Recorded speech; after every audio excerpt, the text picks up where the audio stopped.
Beautiful week, ladies and gentlemen. We have had the best week of all times, right? Especially being able to capitalize on one single trade, just adding positions at different points in the market. There's nothing like that. I always emphasize on that, adding off positions instead of taking profits, right? We AP, we don't TP. You know what I'm saying?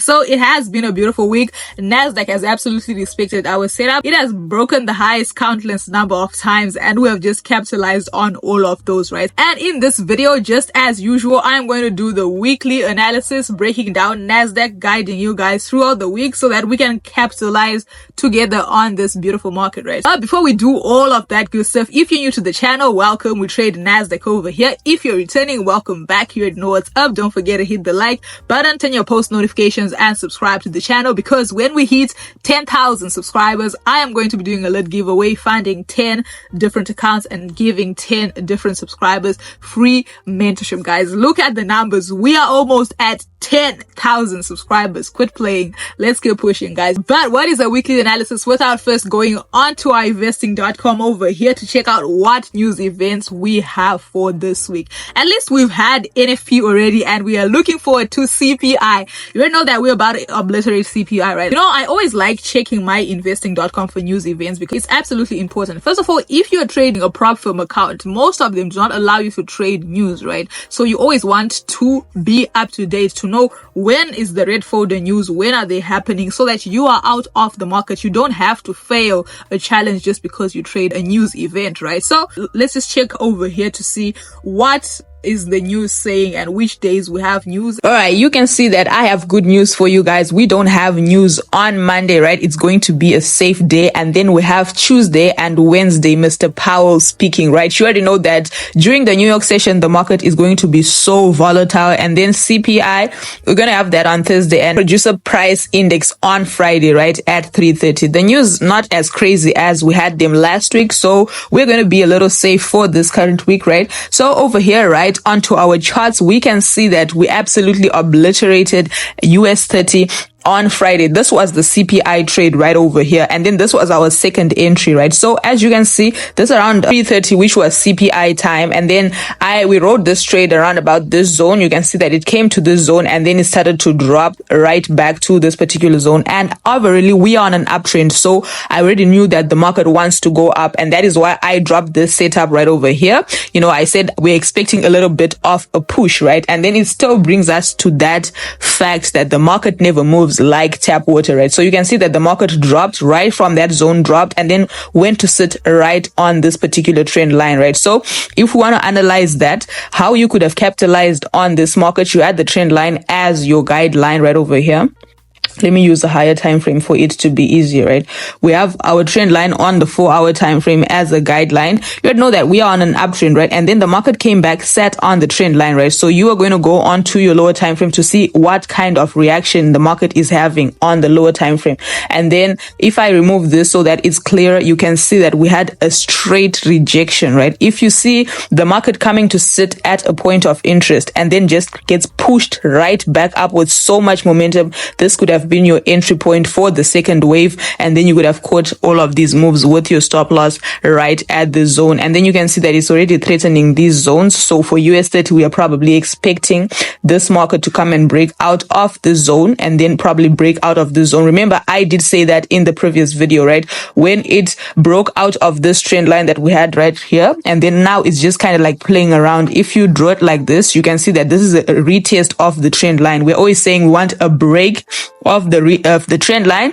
We want a break of the trend line, and then we want the market to come and retest it, right? So you can see that we had a little X formation right over here, and if we have an X formation, the market will most times go in the direction of the trend, right, which is the uptrend right over here. So just that information, right, you could have just entered this particular trade and rode off this wave. So probably what we're expecting for US30 for this current week, we want it to break out of these zones, and then obviously break out of these zones those two. But if it does reject, you already know that we will also write down the rejections, right? But obviously, you know that our weekly analysis is going to be on Nasdaq, and once again we are talking about Nasdaq whilst it's at the highest of highs, at the 20,000 peak right here, and we have moved 400 pips up to the top from our last video, right? We were around about this zone, and then this was NFP also on Nasdaq, but you already know that we already in our trades, so we rode the trade from around about this zone for the whole week. You can see this is Tuesday right here. Monday we had a little trade right here like this, and then Tuesday we had it from here, and then we just absolutely rode it up to the top, which was absolutely beautiful, right? So for NFP we just added a little bit of positions here with our stop loss right at the zone, and then as you can see right over here, the market just absolutely respected that, right? So for this current week, what are we looking at, right? You already know that the market is a bit confused because of all the fundamentals that are going in the US, right? So we want to be careful all the time, but you can see that it has broken this high, so that's our point of interest, and then it also has a level that it has at this zone, right? And then obviously our trend line as a guide that we always have is always going to be like this, right? So with that being said and done, we're going to go on to a lower time frame. So this is more like a top-down analysis, nothing too crazy. So over here, we already have our horizontal lines intact. We already know that the market did break out of this zone, and you can see that at that particular zone, it was having a little build up, right? So you already know why you should have taken this buying signal right over here and rode it up to the top. But from where the market is currently, you wouldn't know where it's going to actually just stop. If it continues buying, you want to know where it will go, right? So the first thing you could do is use your Fibonacci extension, but I really don't like it because the market doesn't move like in a straight line like that, right? So you can use your trend line right over here. Remember, we said we do not draw our trend lines like this. You want to use the most recent swing points that it had and connect it body to body or week to week right over there. So this is just a rough guide. So you can see that it broke out of this zone, right? And it has to retest the trend line. So this is the possible point that it could go, right? The market could probably go to the zone and then start going back down, right? But we're not going to use that for now because since we are on an uptrend, we do not need to be looking for selling positions, right? We always want to be looking for buying positions, right? So if it does retrace, we want to know where we can catch the buying position from. So we go on to our 1 hour time frame, and then obviously we are going to take out our trend within the trend, right? So this is the trend within the trend. The trend is this one, the main trend, and then we want to draw another trend within the trend right over here. You can see that. So we are saying that we want the market to come to this zone. If it does, we want to look for our positions to enter buying positions right over here. If it breaks out of this zone, we want it to come to our next level, still look for the same positions if it breaks out, and then we still do the exact same thing, right? But then overall, we want the market to come back and retest these zones or break out of the highs, and then we ride it using the guide of that other trend line right over there. And if it actually just breaks out, we want to look for buying positions at the support that was broken and turned into a resistance zone. So no, from a resistance that was turned into a support, right? So this was a resistance zone over here, and then it was broken out of, and then now it becomes a support level right over there. So we would expect the market to come and sit at this zone, look for price action, really good price action here, and then, you know, ride it up to the top. If it fails to hold at this zone, obviously you already know what we're talking about. We're going to look for selling positions if it comes to the zone, because this is already a liquidity zone, right? Then there's a high chance that it will actually break out of this zone. So,